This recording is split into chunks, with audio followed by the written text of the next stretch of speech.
जय हिंद साथियों, मैं अंकित कुमार यादव आप सभी का स्वागत करता हूं सृष्टि ज्ञान केंद्र में, जहां हम पढ़ रहे हैं कक्षा 11वीं का प्रथम अध्याय का नाम है संविधान क्यों और कैसे, जिसमें मैंने आपको इस चैप्टर का परिचय दे दिया है और इसके दो विषयों को मैंने पढ़ा दिया है, जिसमें मैंने आपको समझाया है कि संविधान किस प्रकार से तालमेल बिठाता है और निर्णय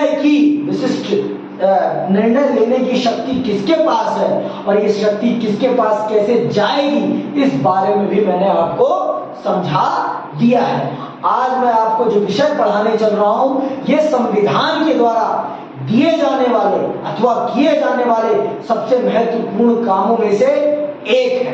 सबसे महत्वपूर्ण कामों में से पहला आज का विषय होगा आपका सरकार की शक्तियों पर सीमाएं। आप सोचेंगे कि जिस सरकार को निर्णय लेने की शक्ति संविधान ने दी है, उसी सरकार की शक्तियों पर, निर्णय लेने की शक्तियों पर सीमा क्यों लगाता है संविधान? सीमा इसलिए लगाता है संविधान क्योंकि संविधान का प्रमुख काम है अपने नागरिकों के अधिकारों की रक्षा करना, अपने नागरिकों के अधिकारों की रक्षा करना। तो इसलिए आप सब जानते हैं कि सरकार भी व्यक्ति चलाते हैं, सरकार को संचालित करने का काम व्यक्ति करते हैं, तो व्यक्ति से भी गलती हो सकती है। इसलिए संविधान कुछ सीमाएं लगाता है कि कोई भी सरकार उन सीमाओं को पार ना कर सके, उन सीमाओं को, उन अधिकारों को पार ना कर सके। और दूसरी चीज मैं पढ़ाऊंगा आपको समाज की आकांक्षाएं और लक्ष्य। हर समाज कुछ एक्सपेक्टेशंस रखता है, हर समाज कुछ एक्सपेक्टेशंस रखता है। किससे? अपनी सरकार से कुछ उम्मीद रखता है कि मेरी सरकार मेरे लिए ये कुछ काम करेंगे, मेरी सरकार मेरे लिए ये कुछ काम करेंगे। समझ में आई बात? तो ये चीज भी हमारे लिए समझना बहुत जरूरी है, ये चीज भी समझना हमारे लिए बहुत जरूरी है कि जनता की अपेक्षाओं की पूर्ति के लिए, जनता की उम्मीदों को पूरा करने के लिए हमारी सरकार, हमारा संविधान किस प्रकार की स्वतंत्रता देता है हमारी सरकार को, जिससे कि हमारी सरकारें हमारी जनता की अपेक्षाओं को पूरा कर सके। चलिए आज के प्रथम विषय को पढ़ते हैं और समझते हैं विस्तार पूर्वक कि सरकार की शक्तियों पर संविधान क्यों सीमाएं लगाता है। सरकार की शक्तियों पर संविधान क्यों सीमाएं लगाता है, इस बात को समझना आपके लिए भी और मेरे लिए भी बहुत जरूरी है, क्योंकि आपने जो विषय चुना है वो विषय कोई आसान विषय नहीं है, वो विषय बहुत ही कठिन विषय। विषय का नाम है राजनीति विज्ञान। राजनीति विज्ञान, राज करने की नीति है, राज करने की नीति है ये विज्ञान। तो चलिए समझते हैं संविधान का वो काम जिस काम के माध्यम से संविधान हमारे अधिकारों की रक्षा करता है। तो आइए सुनते हैं और समझते हैं। मान लीजिए कि आपने यह तय कर लिया, तय कर लिया कि निर्णय कौन करेगा, है ना? आपने तय कर लिया है कि आपके देश को चलाने के लिए जो निर्णय लिए जाएंगे वो निर्णय कौन लेगा, ये आपने सुनिश्चित कर लिया है। ये सुनिश्चित कर लिया ना? आगे सुनिए। किंतु जब उस सत्ता ने कानून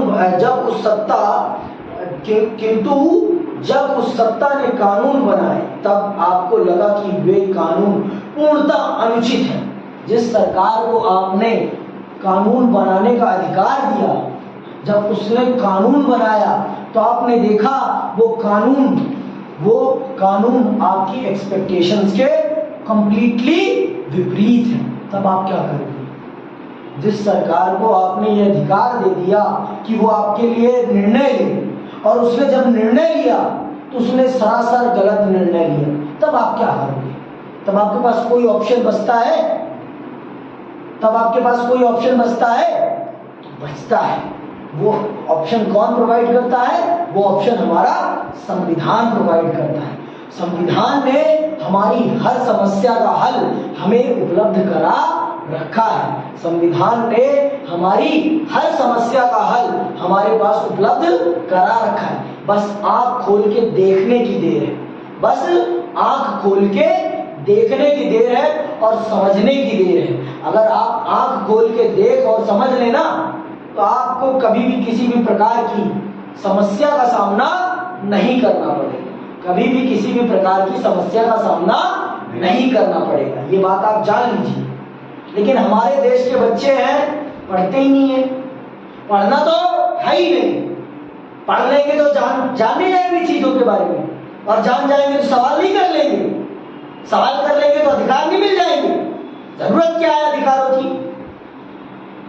शोषण सहेंगे हम तो, हमारी मारते रहो, हम मरवाते रहेंगे, लेकिन हम पढ़ेंगे नहीं, हम पढ़ेंगे नहीं, हम शोषण सहेंगे लेकिन पढ़ेंगे नहीं।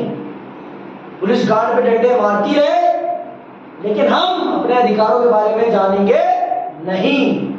जान लेंगे तो सवाल नहीं कर लेंगे कि सर आप क्यों मार रहे हो मुझे, क्यों मार रहे हो मुझे, आप सवाल कर लोगे।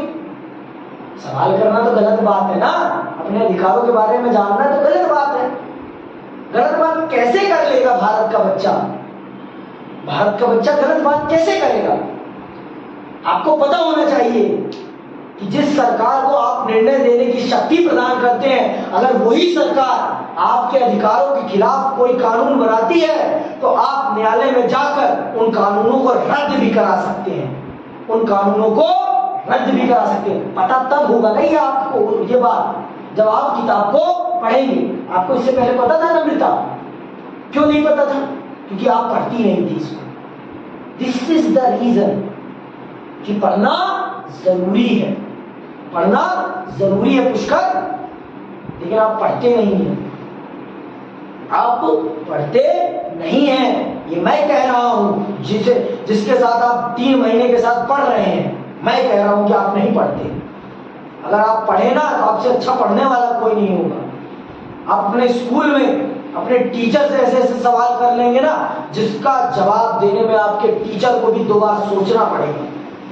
लेकिन उसके लिए जरूरत क्या है? पढ़ने की। उसके लिए जरूरत क्या है? पढ़ने की। पहली चीज तो यही सोचेगा, अरे पुष्कर मुझसे ये पूछ रहा है, फिर वो सवाल सोचेगा, फिर आपको जवाब दे देगा। इस प्रकार से 2 बार उसे सोचना पड़ जाएगा। समझ में आई बात? कि पुष्कर, पहली बात तो ये सोचेगा, पुष्कर मुझसे ऐसे सवाल पूछ रहा है। पुष्कर जिसे मैं समझता हूँ पढ़ता ही नहीं है, वो पढ़ के जब ऐसे सवाल पूछेगा तो टीचर भी हक्का बक्का रह जाएगा। लेकिन उसके लिए क्या करना पड़ेगा? पुष्कर पढ़ना पड़ेगा, जो कि बड़ी दिक्कत की बात है। कौन करेगा ये? साला ये कर लूंगा तो मैं टॉपर नहीं बन जाऊंगा, ज्ञानी नहीं बन जाऊंगा, और ज्ञानी बन जाऊंगा तो मैं अपने अधिकारों के बारे में जानूंगा। भैया क्या यार, आप भी कैसी बात कर रहे हैं? क्या करूंगा मैं जान के? क्या करूंगा मैं जान के? पीछे बैठा हूँ, मौज काट रहा हूँ, बस काफी है। क्लास में ज्यादा बोल बाल लूंगा तो नौकरी में जिंदगी नहीं बन जाएगी भैया। क्या जरूरत है जिंदगी बनाने की? क्यों मुश्किल? जिंदगी बनाने की जरूरत है? हाँ, आगे बढ़ना है जिंदगी में, पढ़ लो भाई, फिर पढ़ लो। ठीक है, सुनो आगे, सुनना ध्यान से। उदाहरण के लिए उसने आपको धर्म का पालन करने से रोक दिया। उसने एक ऐसा कानून बनाया, किसने? आपके द्वारा चुनी गई सरकार ने एक ऐसा कानून बनाया कि इस धर्म के लोगों को अपना धर्म मानने की आजादी अब नहीं रही। तो आपको कैसा लगेगा? आपको ये सुनकर कैसा लगेगा?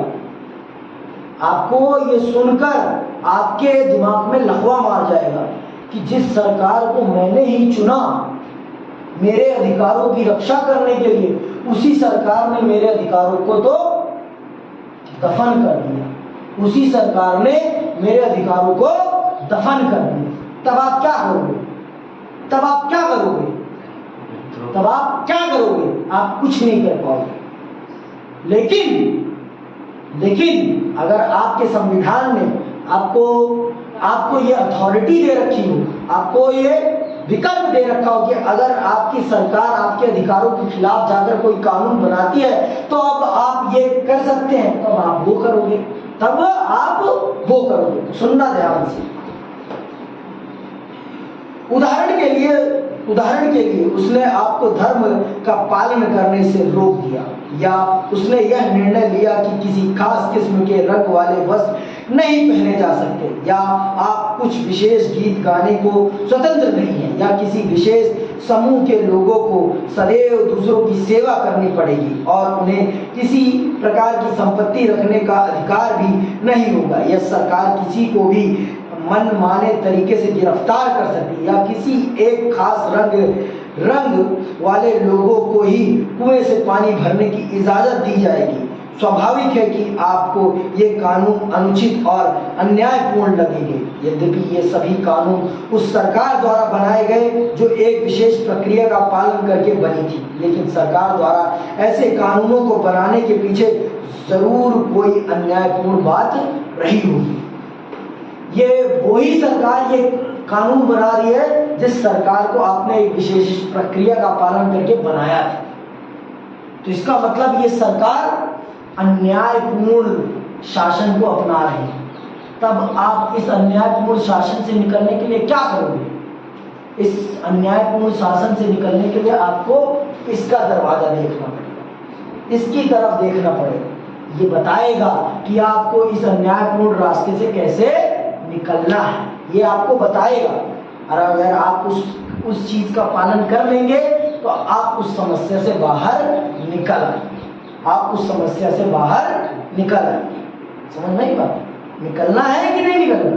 तो अगर इस प्रकार का कोई सरकार आपके साथ रवैया अपनाती है तो आप क्या करोगे? अब सुनो, आप क्या करोगे? आप क्या करोगे? अब सुनो। अंततः संविधान का तीसरा काम सुन लेना बड़े ध्यान से। अंततः संविधान का तीसरा काम यह है कि वह सरकार द्वारा अपने नागरिकों पर लागू किए जाने वाले कानूनों की कोई सीमा तय करे। ये सीमाएं इस रूप में मौलिक होती हैं कि सरकार कभी उनका उल्लंघन नहीं कर सकती। संविधान का तीसरा काम क्या है? संविधान का तीसरा काम है एक ऐसी रेखा खींचना, एक ऐसी लक्ष्मण रेखा खींचना जिसको लांघ कर सरकार कभी भी कोई कानून ना बना सके।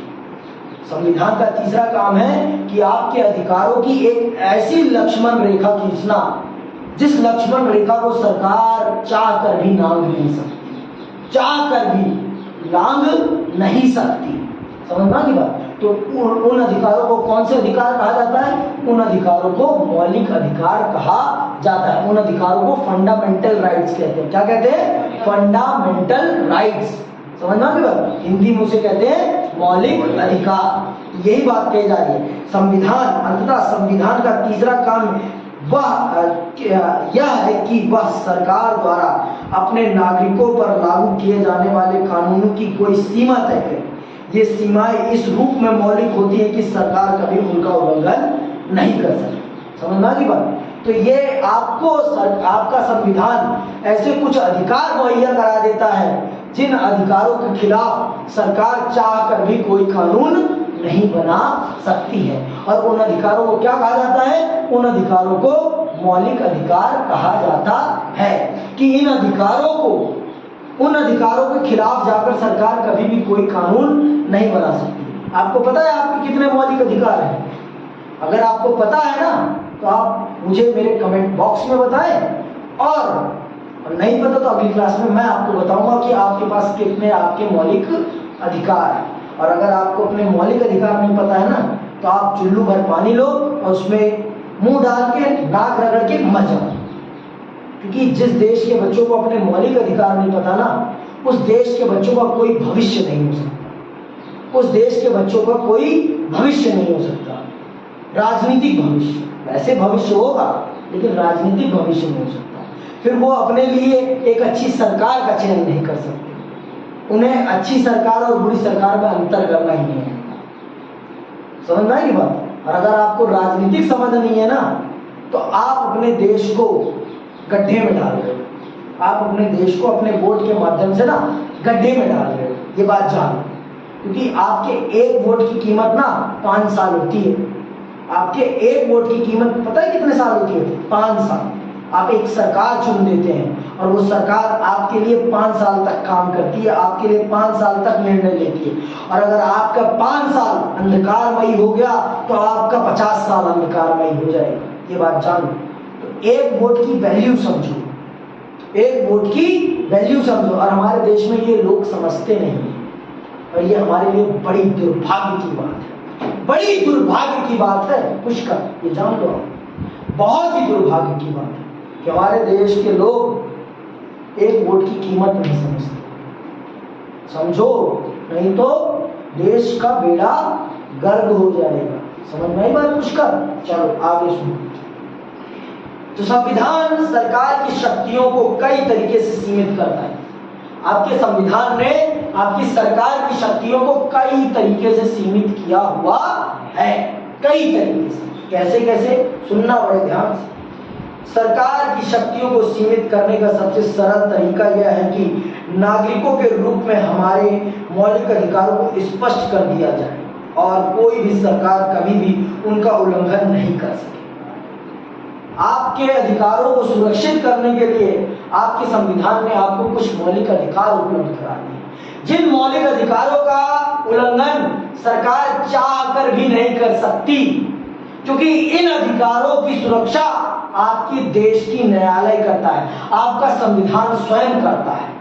और संविधान ने इनकी रक्षा करने का दायित्व किसे सौंप रखा है पता है? किसे? आपके देश की सर्वोच्च न्यायालय को। आपके अधिकार, इन मौलिक अधिकारों के खिलाफ किसी भी प्रकार से कोई दिक्कत आती है ना, तो आप सीधे सर्वोच्च न्यायालय में जाकर न्याय प्राप्त कर सकते हैं। आपको पता है इस बात का? आपको इस बात का पता है कि अगर आपके मौलिक अधिकारों के खिलाफ कुछ भी होता है तो आपको जिला न्यायालय, जिला न्यायालय जाने की कोई जरूरत नहीं है। आप सीधे सीधे सर्वोच्च न्यायालय भी जा सकते हैं। आपके पास दो विकल्प होते हैं, उच्च न्यायालय या सर्वोच्च न्यायालय, हाई कोर्ट या सुप्रीम कोर्ट, डायरेक्टली जा सकते हैं। तो आपके संविधान ने आपके अधिकारों की रक्षा करने के लिए उस सरकार से, जिस सरकार को आपने ही चुना है, उस सरकार से आपके अधिकारों की रक्षा करने के लिए ना आपको मौलिक अधिकार उपलब्ध करा दिए हैं कि इन मौलिक अधिकारों के खिलाफ सरकार चाह कर भी कोई कानून नहीं बना सकती। आपको जो 6 मौलिक अधिकार दिए हैं ना, उन 6 मौलिक अधिकारों को अगर पढ़ लोगे ना आप सही ढंग से, तो आप जान जाओगे कि आपकी सरकार आपके अधिकारों को तो कभी आपसे छीन ही नहीं सकती। आपकी न स्वतंत्रता छीन सकती है, ना आपकी समानता छीन सकती है, ना आपका किसी भी प्रकार से शोषण कर सकती है, ना आपके ऊपर कोई धर्म लाद सकती है। समझ में आई बात? ये बात जान लो। अगर आप अपने मौलिक अधिकारों को पढ़ लोगे ना, समझ लोगे ढंग से, तो आपको पता चल जाएगा कि आपके संविधान निर्माताओं ने कितनी सोच समझ के साथ आपको मौलिक अधिकार उपलब्ध कराए हैं कि आपकी सरकार चाह कर भी आपके खिलाफ कोई कानून नहीं बना सकती। और अगर गलती से बन भी जाता है तो आप उन अधिकारों, उन कानूनों को निरस्त कराने के लिए न्यायालय जा सकते हैं। और अगर न्यायालय को लगता है कि ये कानून आपके मौलिक अधिकारों के खिलाफ है, तो न्यायालय सीधे तौर पर उन कानूनों को रद्द कर देगा। सुनो, अभी बताया गया। इन अधिकारों का वास्तविक स्वरूप और व्याख्याएं भिन्न भिन्न संविधानों में बदलती रहती है, लेकिन अधिकतर संविधानों में कुछ विशेष मौलिक अधिकार सदैव पाए जाते हैं। नागरिकों को मनमाने ढंग से बिना किसी कारण की गिरफ्तार करने के विरुद्ध सुरक्षा प्राप्त है। आपको बिना कारण कोई गिरफ्तार नहीं कर सकता, ये बात जान लो। आपको बिना रीजन के कोई गिरफ्तार नहीं कर सकता, इस बात को जान लो। जब तक कोई रीजन ना हो ना, तब तक आपको गिरफ्तार नहीं किया जा सकता है। ये बात आप जान लीजिए। आगे सुनो।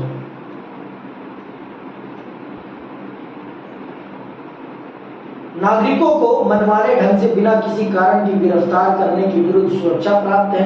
यह सरकार की शक्तियों के ऊपर एक मूलभूत सीमा है। नागरिकों को सामान्यतः कुछ मौलिक स्वतंत्रताओं का अधिकार है, जैसे भाषण की स्वतंत्रता, अंतर आत्मा की आवाज पर काम करने की स्वतंत्रता, संगठन बनाने की स्वतंत्रता आदि। व्यवहार में इन अधिकारों को राष्ट्रीय आपातकाल में सीमित किया जा सकता है और संविधान उन परिस्थितियों का भी उल्लेख करता है जिनमें इन अधिकारों को वापस लिया जा सकता है। संविधान ने हर एक चीज को बता रखा है, कब इन अधिकारों पर सीमा लगाई जाएगी और कब आपसे इन अधिकारों को छीना जा सकता है। बिना उस परिस्थिति के आए बिना आपसे ये अधिकार कभी भी छीने नहीं जा सकते। आपको कहीं भी आने जाने की स्वतंत्रता है, आपको भाषण देने की स्वतंत्रता है, आपको अपनी अंतर आत्मा पर मतलब आप अपनी इच्छा से जो करना चाहें वो कर सकते हैं, वो कर सकते हैं। आप भारत भूमि पर कहीं भी रह और बस सकते हैं, कुछ जगहों को छोड़कर, कुछ जगहों को छोड़कर आप पूरे भारत में कहीं भी रह बस सकते हैं। समझ में आई बात? ये बात जान लीजिए। तो ये चीजें आपके संविधान ने आपके अधिकारों को पूर्ण रूप से सुरक्षित किया हुआ है, आपकी उस सरकार से जिस सरकार ने को आपने चुना है अपने लिए निर्णय लेने के लिए। समझ में आई बात? उस सरकार से आगे बात समझ में आ गई। अब आते हैं हम आज के दूसरे और संविधान के चौथे काम पर। संविधान के चौथे काम पर हमने 3 काम समझ लिए। हमने पहला काम समझा कि संविधान किस प्रकार से समाज में तालमेल बिठाता है। दूसरा हमने ये समझा कि संविधान ने हमारे लिए निर्णय लेने की शक्ति किसको उपलब्ध कराई और उस व्यक्ति को वो निर्णय लेने की शक्ति किस प्रकार से मिलेगी ये भी हमारे संविधान ने बता रखा है। और तीसरा संविधान ने हमारी सरकार पर एक सीमा लगा रखी है जिसके अंतर्गत सरकार हमारे अधिकारों के खिलाफ कभी भी कुछ नहीं कर सकती है। तो हमारे संविधान ने हमें 3 तरीके से प्रोटेक्ट कर लिया। अब आते हैं हम चौथी चीज पर। देखो, हम सबकी कुछ एक्सपेक्टेशंस हैं, हम सबकी कुछ अपनी एक्सपेक्टेशंस हैं। किससे? हमारी सरकार से। कुछ की एक्सपेक्टेशंस है, अमीरों की एक्सपेक्टेशंस है फ्लाईओवर, तो गरीबों की एक्सपेक्टेशन क्या है? एक पक्की सड़क। सबके अपने एक्सपेक्टेशंस है ना, सबके अपने एक्सपेक्टेशंस है ना भाई। आप सब जानते हो सरकार के पास अपनी खुद की जमीनें तो है नहीं, तो सरकार कोई भी प्रोजेक्ट लगाएगी तो आपसे ही आपकी जमीन खरीदेगी तभी वो लगाएगी। तो कभी कभी सरकार को भी आपकी अपेक्षाओं की पूर्ति के लिए सरकार को कुछ ऐसे रास्ते अपनाने पड़ते हैं जो लोगों को लग सकते हैं कि अन्यायपूर्ण है, लेकिन सरकार उसे आपको न्यायपूर्ण सिद्ध करके दिखा देती है। तो आइए समझते हैं कि हमारी अपने सरकार से क्या एक्सपेक्टेशंस होती हैं और सरकार उन एक्सपेक्टेशंस को पूरा करने के लिए किस प्रकार से काम करती है। अधिकतर पुराने संविधानों में केवल निर्णय लेने की शक्ति का वितरण और सरकार की शक्ति पर प्रतिबंध लगाने का काम किया गया था, लेकिन 20वीं शताब्दी के अनेक संविधान, जिसमें भारतीय संविधान एक अत्यंत सुंदर उदाहरण है, एक ऐसा सक्षम ढांचा भी प्रदान करता है जिसमें सरकार कुछ सकारात्मक कार्य कर सके और समाज की आकांक्षाओं और उसके लक्ष्य को अभिव्यक्ति दे सके। भारतीय संविधान के इस संबंध में कुछ नए प्रयोग हैं। भारतीय संविधान ने इस संबंध में कुछ नए प्रयोग किए। जिन समाजों में नाना प्रकार की असमानताओं की गहरी खाइयां हो, वहां केवल सरकार की शक्तियों पर प्रतिबंध लगाना ही पर्याप्त नहीं, वहां सरकार को समर्थ और शक्तिशाली भी बनाना पड़ेगा, जिससे वह असमानता और गरीबी के विभिन्न रूपों से निपट सके। आप सब जानते हैं कि आपका समाज विविधताओं से भरा पड़ा है। आपका समाज विविधताओं से भरा पड़ा है। जितनी डायवर्सिटी इंडिया में है उतनी डायवर्सिटी दुनिया के किसी भी कोने में नहीं। हर तरह की diversity, cultural diversity, language diversity, food diversity, weather diversity, economical diversity, religious diversity, caste diversity, किस प्रकार की डाइवर्सिटी भारत में उपलब्ध है। तो अगर इन सब चीजों के बीच में समानता, इक्वालिटी को इस्टेब्लिश करना है तो सिर्फ सरकार के ऊपर सीमाएं लगाने से काम नहीं चलेगा। सरकार को कुछ ताकत भी देना पड़ेगा जिससे कि सरकार आपके बीच में समानता ला सके, आपको सबके समान बना सके। सरकार को भी कुछ ताकत देनी पड़ेगी जिससे कि सरकार आपके लिए कुछ जन कल्याणी काम कर सके, आपका थोड़ा बहुत वेलफेयर कर सके। आप सबको पता होना चाहिए, एक समय था भारत में कि भारत की 100% जमीनें भारत के सिर्फ 10% लोगों के पास थी। भारत की 100% ज्यादा बोल दिया मैंने, 80% जमीनें भारत के 10% लोगों के पास थी। तो आप बताओ, अगर ऐसा ही रहता तो क्या भारत में समानता आ सकती थी? जो आपको आज दिख रही है थोड़ी बहुत समानता, वो समानता आ सकती थी अगर वही कानून रहता तो। अगर सरकार के पास शक्तियां नहीं होती कि आपके लिए कुछ वेलफेयर के काम कर सके, तो क्या सरकार वो काम कर पाती जो आज आपको दिख रहे हैं? बताओ। तो सरकार को हमारे संविधान ने अपने माध्यम से कुछ ताकत उपलब्ध करा रखी है जिसके माध्यम से सरकार अगर चाहे तो जनता के लिए कुछ कल्याणकारी काम कर सकती है, अपनी उन ताकतों का प्रयोग कर सकती है। एक समय था कि आपको एक और मौलिक अधिकार प्राप्त था, आपके पास 7 मौलिक अधिकार थे। एक जो 7वां मौलिक अधिकार था वो था संपत्ति का अधिकार। संपत्ति का अधिकार था, क्या था? संपत्ति, राइट टू प्रॉपर्टी। क्या था? Right to property. ये आपके फंडामेंटल राइट्स में था। तो सरकार चाह कर भी किसी से उसकी प्रॉपर्टी छीन नहीं सकती थी। सरकार चाह कर भी किसी से उसकी प्रॉपर्टी छीन नहीं सकती थी। और बिना प्रॉपर्टी छीने समाज में समानता लाना कहीं से भी संभव दिखाई नहीं पड़ रहा था। तो सरकार ने उस कानून में संशोधन किया और फिर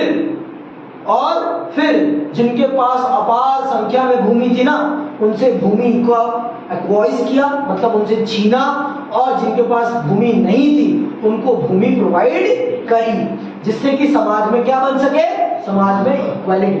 सरकार इस ताकत का प्रयोग तभी कर सकती है जब सरकार की नीति क्या हो? सरकार की नीति जनता के कल्याण की हो, जनता के वेलफेयर की हो, तभी वो सरकार इस नीति का, इस ताकत का प्रयोग कर सकती है। नहीं तो सरकार अपनी मनमर्जी, अपनी अय्याशी के लिए इस ताकत का प्रयोग नहीं कर सकती। ये बात जानो। जो संविधान की चौथी ताकत है ना, जिसके अंतर्गत संविधान ने हमारी सरकार को ये कुछ ताकत, विशेषाधिकार उपलब्ध करा रखे हैं कि सरकार अगर चाहे तो जनता के कल्याण के लिए हमारे मौलिक अधिकारों पर कुछ सीमाएं लगा सकती है। तो वो चीज वो तभी कर सकती है सरकार जब उसका उद्देश्य क्या हो? उसका उद्देश्य जनता की भलाई हो, जनता की भलाई हो, तभी सरकार इस चौथे अधिकार का प्रयोग कर सकती है। समझ में आएगा? तो ध्यान से सुनना। उदाहरण के लिए भारत की आकांक्षा है कि हम एक ऐसा समाज बनाए जिसमें जातिगत भेदभाव ना हो। यदि हम आप सब जानते हैं कि भारत में जातिवाद सबसे बड़ी बुराई है। भारत में जातिवाद सबसे बड़ी बुराई है। एक समय था कि कुछ जातियों के लोगों को सिर्फ कुछ विशेष कामों तक ही सीमित रखा गया था कि आपको इन कामों के अलावा कोई काम करने की अनुमति नहीं है। पढ़ा है इतिहास, हिस्ट्री आपने कभी सुना होगा, महार, वाल्मीकि समाज, है ना? इन लोगों को कुछ सीमित काम तक ही सीमित रखा गया था कि आपको इनके अलावा कोई और काम करने की अनुमति नहीं है। कोई ऑफेंड ना हो इन शब्दों से मेरे, इसलिए मैं पहले ही माफी मांग लेता हूं अगर कोई ऑफेंड होता है तो, ठीक है? तो आप ये जानिए, अगर संविधान में सरकार को ये ताकत उपलब्ध नहीं कराई होती तो सरकार कभी भी असमानता को खत्म नहीं कर पाती। असमानता को खत्म नहीं कर पाते। असमानता खत्म भी हो जाती लेकिन आपको कभी ऊपर नहीं उठा पाते। तो आपको पता होगा कि कुछ वर्ग के लोगों को आरक्षण प्राप्त है, रिजर्वेशन। तो रिजर्वेशन वो तरीका है जिसके माध्यम से सरकारों ने उन पिछड़े लोगों को उठाने का प्रयास किया, उन पिछड़े और आदिवासी लोगों को उठाने का प्रयास किया और उस समय के सामान्य जनसमूह के साथ मिलाने का प्रयास किया। सुनिएगा, यदि यह हमारे समाज की आकांक्षा है तो हमें अपनी सरकार को इतना सामर्थ्य और शक्तिशाली बनाना पड़ेगा कि वह इस लक्ष्य को प्राप्त करने के लिए सभी आवश्यक कदम उठा सके। दक्षिण अफ्रीका नस्ल भेद इसके पुराने इतिहास का उदाहरण है।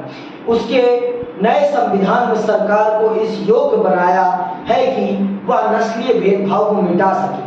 वास्तव में एक संविधान अपने समाज की आकांक्षाओं का पिटारा है। वास्तव में जो संविधान होता है वो अपने देश के नागरिकों की एक्सपेक्टेशंस का क्या है? एक्सपेक्टेशंस का खजाना है। आपकी सारी की सारी एक्सपेक्टेशंस को अगर कोई पूरा कर सकता है तो सिर्फ कौन? आपका संविधान। संविधान ही आपको आपके एक्सपेक्टेशंस को पूरा करने का रास्ता दिखाता है। समझ में? एक समय था कि भारत में महिलाओं को पढ़ने का अधिकार नहीं था, एक समय था ना, लेकिन आज संविधान ने अपने माध्यम से महिलाओं को भी ऊंची से ऊंची उड़ान भरने का हौसला दिया है, पंख दिए हैं। समझ में बात? ये संविधान ने की है ना। जिन लड़कियों की इच्छा रही होगी पढ़ने की, आज वो हक के साथ शिक्षा प्राप्त कर रही है, हक के साथ। और ये हक उन्हें किसने उपलब्ध कराया? ये हक उन्हें भारत के संविधान में उपलब्ध कराया। समझ में बात? ये बात जानो आप, ये बात जानो और समझो आप। आई बात समझ में? आगे सुनो, आगे सुनो। उदाहरण के लिए भारत में संविधान निर्माताओं की इच्छा थी कि समाज के प्रत्येक व्यक्ति को बुनियादी भौतिक जरूरतें और शिक्षा सहित वह सब कुछ मिलना चाहिए जिसके आधार पर वह गरिमा और सामाजिक आत्मसम्मान से भरा हुआ जीवन जी सके। भारतीय संविधान सरकार को वह सामर्थ्य प्रदान करता है जिससे वह कुछ सकारात्मक लोक कल्याणकारी कदम उठा सके और जिन्हें कानून की मदद से लागू भी किया जा सके। जैसे जैसे हम भारतीय संविधान को पढ़ते हैं हमें पता चलता है कि ऐसी सामर्थ्य प्रदान करने वाले प्रावधानों को हमारे संविधान की प्रस्तावना का समर्थन प्राप्त है और वे संविधान के मौलिक अधिकारों वाले भाग में पाए जाते हैं। समझ में आई बात? तो हमारे संविधान ने हमारी सरकार को ये ताकत प्रदान कर रखी है कि सरकार को अगर लगता है कि किसी भी विशेष वर्ग को कुछ विशेष की जरूरत है तो सरकार संविधान के रास्ते से चलते हुए उनके लिए कुछ विशेष कानून बना सकती है। ये हमारा संविधान उसे इतनी ताकत प्रदान करता है। किसे? हमारी सरकार को। हमारी सरकार को इतनी ताकत प्रदान करता है कि अगर उसे लगता है कि महिला समाज कमजोर है तो महिला समाज को वो एक कानून के माध्यम से कानून बनाकर आरक्षण प्रदान कर सकता है। समझ में आ गई बात? पर वो इस चौथी ताकत का तभी प्रयोग कर सकता है जब उसका उद्देश्य क्या हो? उसका उद्देश्य हो वेलफेयर। क्या हो? वेलफेयर, कल्याण, जन कल्याण। समझ में? चौथी ताकत सुन लो। संविधान का चौथा काम यह है कि वह सरकार को ऐसी क्षमता प्रदान करे जिससे वह जनता की आकांक्षाओं को पूरा कर सके और एक न्यायपूर्ण समाज की स्थापना के लिए उचित परिस्थितियों का निर्माण कर सके। समझ में आ गई बात? संविधान का चौथा काम है हमारी सरकार को इस केपेबल बनाना कि समाज में व्यक्त अन्याय को समाप्त कर सके और समाज को एक न्यायपूर्ण रास्ते की तरफ लेकर चल सके। समझ में आई बात? तो अगर आपको कोई भी किसी भी प्रकार का डाउट है तो आप कमेंट बॉक्स में लिखें और हमसे पूछें। मैं प्रयास करूंगा आपके सभी सवालों का जवाब देने के लिए। इसी के साथ आज की क्लास यहीं समाप्त होती है। जय हिंद, जय भारत।